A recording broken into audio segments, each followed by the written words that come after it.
Okey, Assalamualaikum warahmatullahi wabarakatuh dan selamat sejahtera. Okey, apa khabar anak-anak? Okey, hari ini kita akan masuk bab baru iaitu IBS, Industrialized Building System, ataupun disebut Sistem Bangunan Berindustri. Apa lagi? Jom.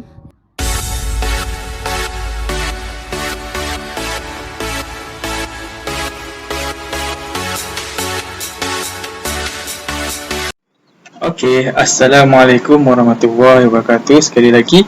Okey, jadi kita akan mulakan dengan nota 1. Okey, untuk pengenalan kepada sistem binaan berindustri ataupun kita sebut IBS bagi pembinaan bangunan di Malaysia. Okey. Okey, jadi apa yang kita akan pelajari pada hari ini adalah berkenaan dengan pengenalan IBS. Lepas tu kita akan tengok sedikit sebanyak sejarah dan latar belakang IBS di Malaysia. Okey. Lepas tu kita akan tengok hala tuju IBS, okey. Lepas tu kita akan tengok definisi IBS dan MC. MC ni bukan cuti MC ni adalah modular koordinat. Okey, biasanya dia akan guna untuk ukuran dalam IBS. Okey. Lepas tu last sekali pelajar akan dapat mempelajari bangunan-bangunan yang dibina di Malaysia lah menggunakan sistem IBS. Okey, kita teruskan.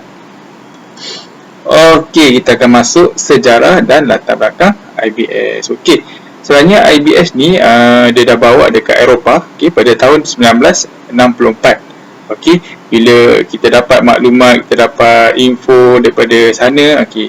Jadi kita punya kerajaan bawa masuk ke Malaysia pada tahun 1966, iaitu projek pertama flag berkeliling. Okey, flag berkeliling ni dia ada 7 blok, ada 17 tingkat, ada 300 unit kos rendah, dan ada 40 rumah kedai. Okey, waktu tu siapa yang jadi kontraktor? JV Government. Kita bawa kepakaran daripada luar dululah, sebab benda ni benda baru. Okey, dekat sini kita ada sistem konkrit, peratuang dan papak lantai.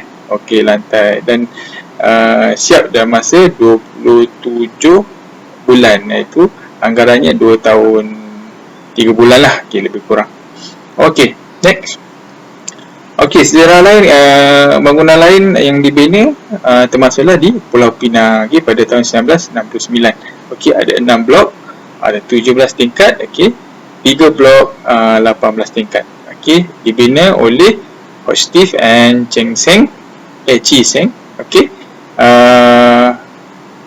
dia menggunakan sistem Estoy, okay, yang kita bawa daripada Perancis. Okey, kita boleh tengoklah gambar ni, dan rasanya masih ada lagi bangunan ni. Kalau nak boleh kita melawat ke Penang lah.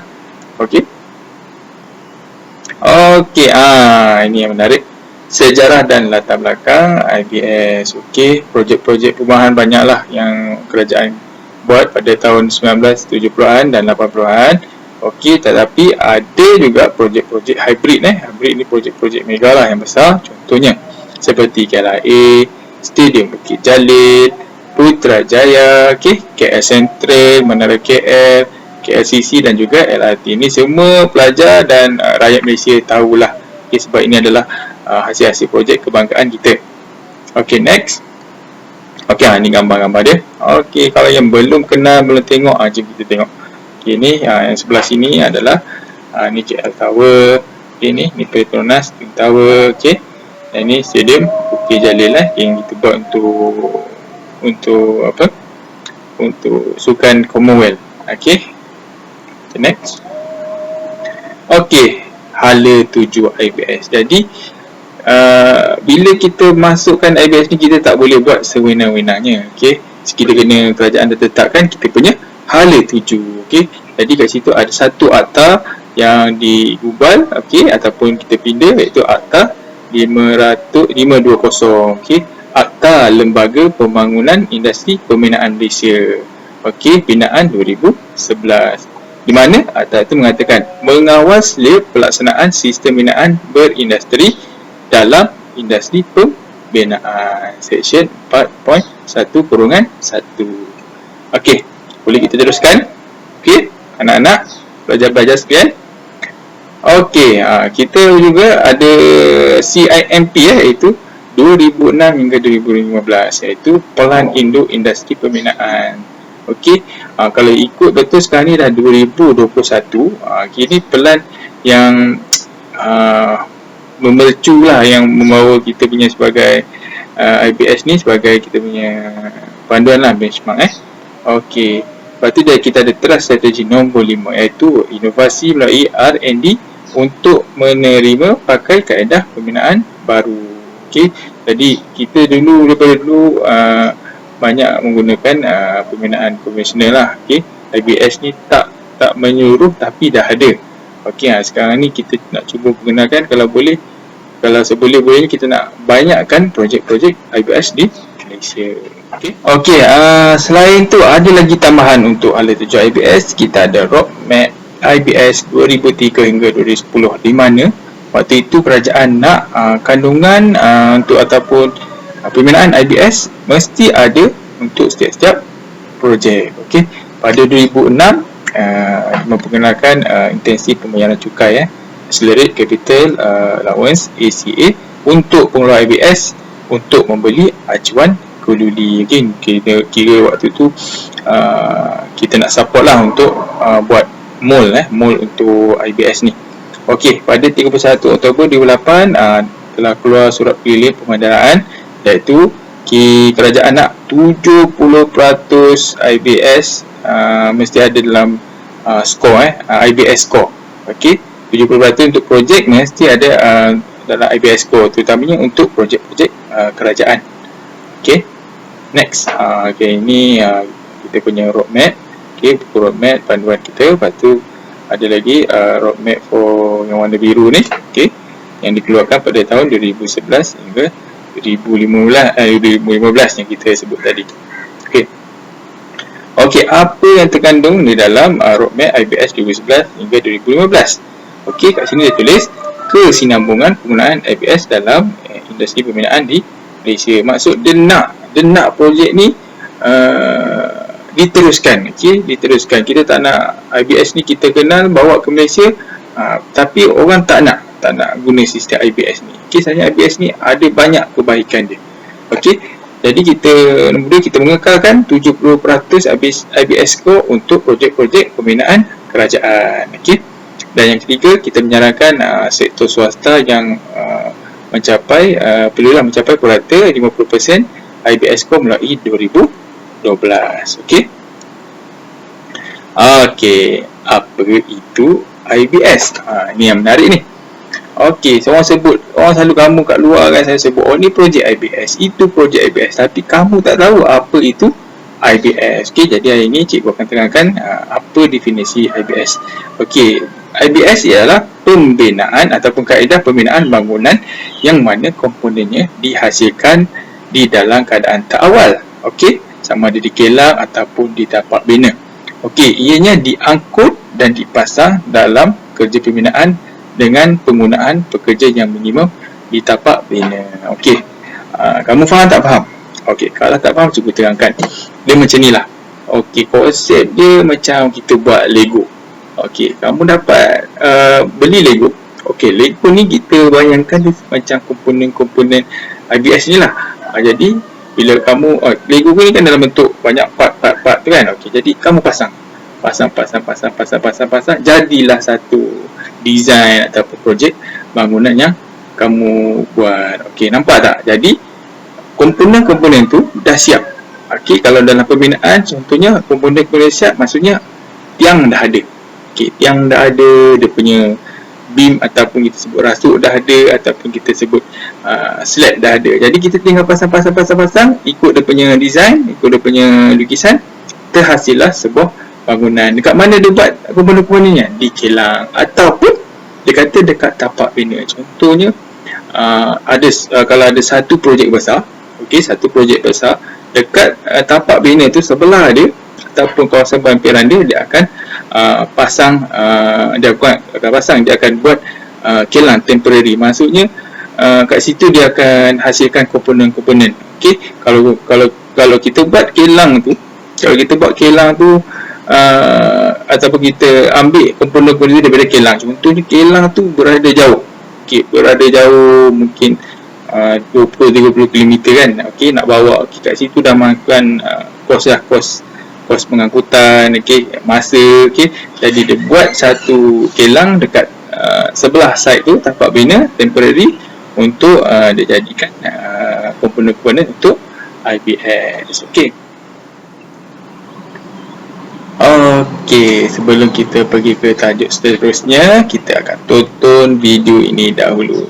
Sila tonton dan lihat.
Okey, faham tak faham tadi? Faham kan? Okey, jadi kita akan masuk apa penjelasan lain lah tentang IBS. Okey, jadi penjelasan lain adalah sistem pembinaan bangunan di mana komponennya dihasilkan di premis. Okey, premis fabrikasi maksudnya daripada kilang-kilang itulah yang saya sebut tadi, dan seterusnya dipasang di tapak. Okey. Okay, next. Okey, ni yang kita sebut tadi, MC. MC adalah modular koordinat. Okey, MC adalah koordinat kedudukan dan dimensi bagi ruang zon untuk komponen bangunan berdasarkan standard MS 1064.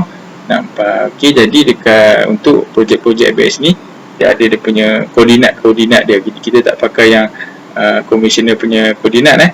Okey, kita dah tetapkan koordinat untuk sistem IBS supaya apa? Senang waktu dia nak design. Okey. Okey, nanti kita akan teruskan. Okey, pembinaan IBS. Okey, pembinaan IBS seperti mana kamu kena maklum, dia terbagi pada dua sistem, iaitu sistem terbuka dan sistem tertutup. Okey, apa beza sistem terbuka dan sistem tertutup? Okey, sistem terbuka dia kata diguna pakai dari pelbagai pengeluar IBS bagi membina sebuah bangunan. Okey, maksudnya bila dia buat komponen-komponen tu di kilang, dia punya acuan dia, okey, ataupun dia punya mold itu, bila engineer design, okey, engineer design satu bangunan tu, komponen-komponen tu masih lagi boleh digunakan untuk projek-projek lain. Contohnya dia buat dia buat tiang. Tiang dia 200 kali 200 contoh, ataupun 400 kali 400. Okey. Jadi tiang saiz tu masih lagi boleh digunakan untuk projek-projek lain. Jadi bila dia produce dekat kilang, mold yang sama boleh digunakan. Okey.